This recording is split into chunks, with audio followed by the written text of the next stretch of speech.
Hello everyone, myself Suraj Saranke. I am from Delanis College of Pharmacy, Baramati, Berhampur.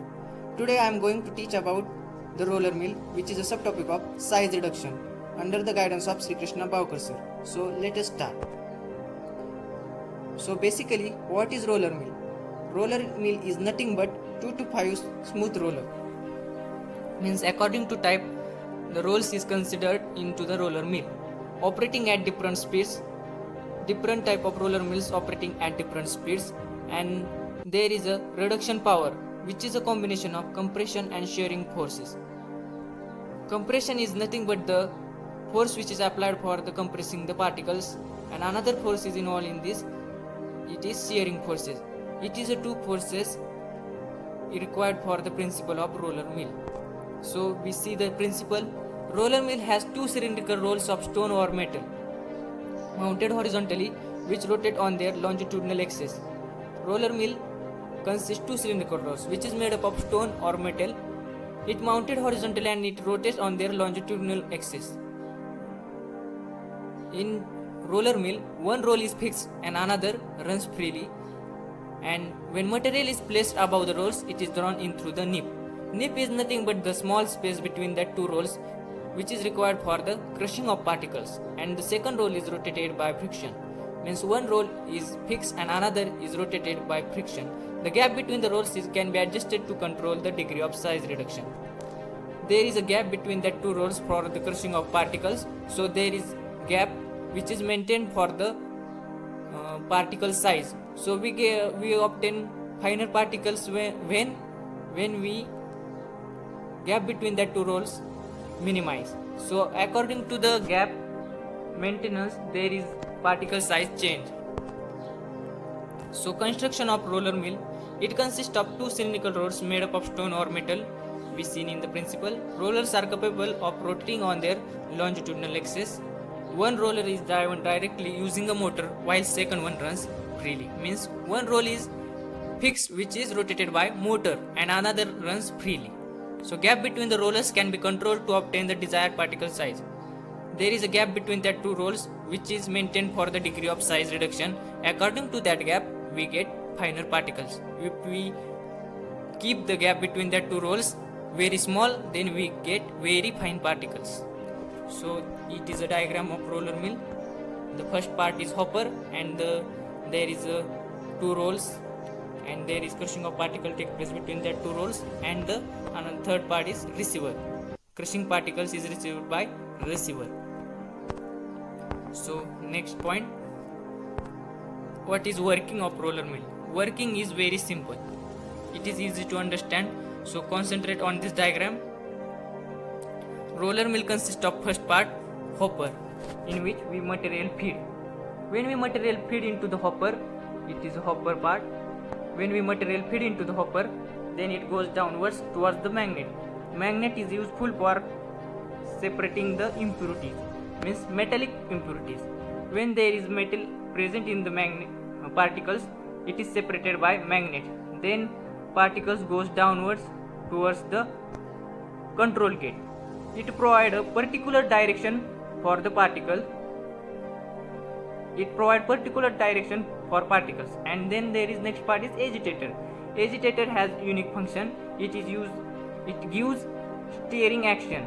Gives steering action. Steering action means is nothing but there is no fixation of particle take place at one place.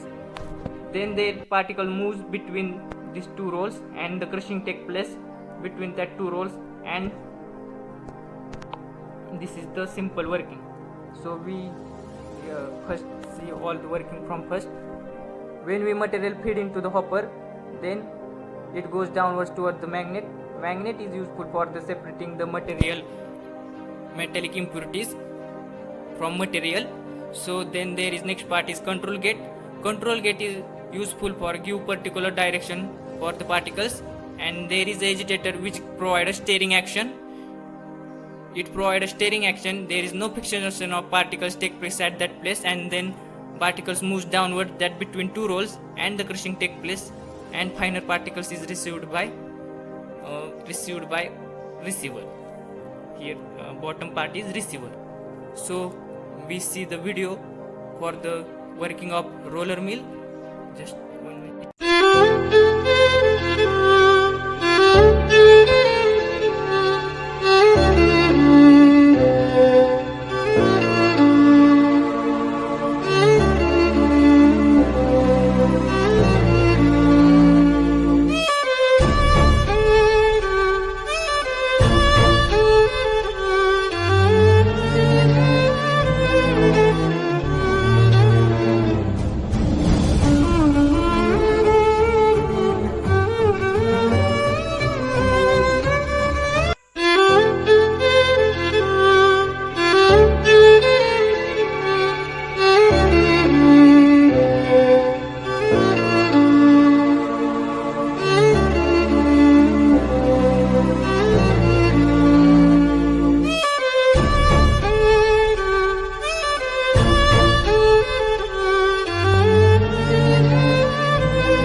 Now we see classification of roller mill. Classification of roller mill is based on rolling mills present in the rolling machine. So first class is 2 high rolling mills, means there is 2 rolls present in the rolling machine. Then there is next class 3 high rolling mills, means there is 3 rolls present in the rolling machine. It is simply constructed as the gap between first 2 roll is very less and the gap between second and third roll is little bit more. So crushing of particles take place between first and second roll, and the crushed particles is achieved by the gap between second and third roll. It is simply constructed as it is. So next class is multiple rolling mills, means there is 4 or more than 4 rolls present in the rolling machine. So next point is features of rolling mills. Then first feature is rolls rotate at same speed, means if the rolls are rotated at the same speed, then there is compression is the primary force. Rolls rotate at different speeds. If rolls are rotated at different speeds, then there is 2 forces are involved. First is the shearing and another is compression force.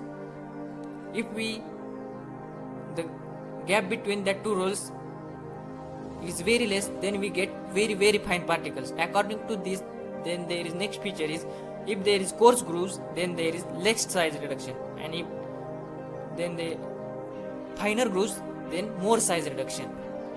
It is 4 features of rolling mills. So next part is advantages and disadvantages of rolling mills. So first we see advantages. First advantage is energy deficient. It does not require large amount of energy for its work.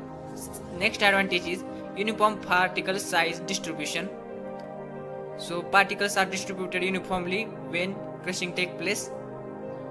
So next advantage is little noise, and then next less dust generation, no sign of heat production. So there is no heat produced, so there is decreased the risk of fire. Then excellent physical appearance, and it is easy to installation. Next point is disadvantages. First disadvantage is little or no effect on fiber. So crushing of fiber does not take place in roller mill. Then there is next disadvantage is when required maintenance can be expensive. And the third disadvantage is may have high initial cost, depends on the system design. So it is highly costed. Next point is applications. So first application of rolling mill is specialized for high production of super fine pyrophyllite powder making in glass fiber industry. So it is specialized for the production of pyrophyllite powder in glass fiber industry.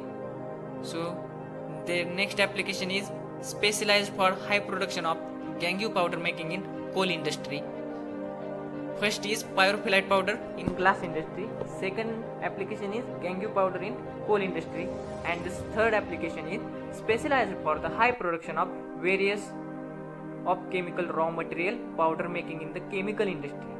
So there is 3 applications. First is pyrophyllite powder in glass fiber industry. Second is for making gangue powder in coal industry, and third is chemical raw material powder in chemical industry.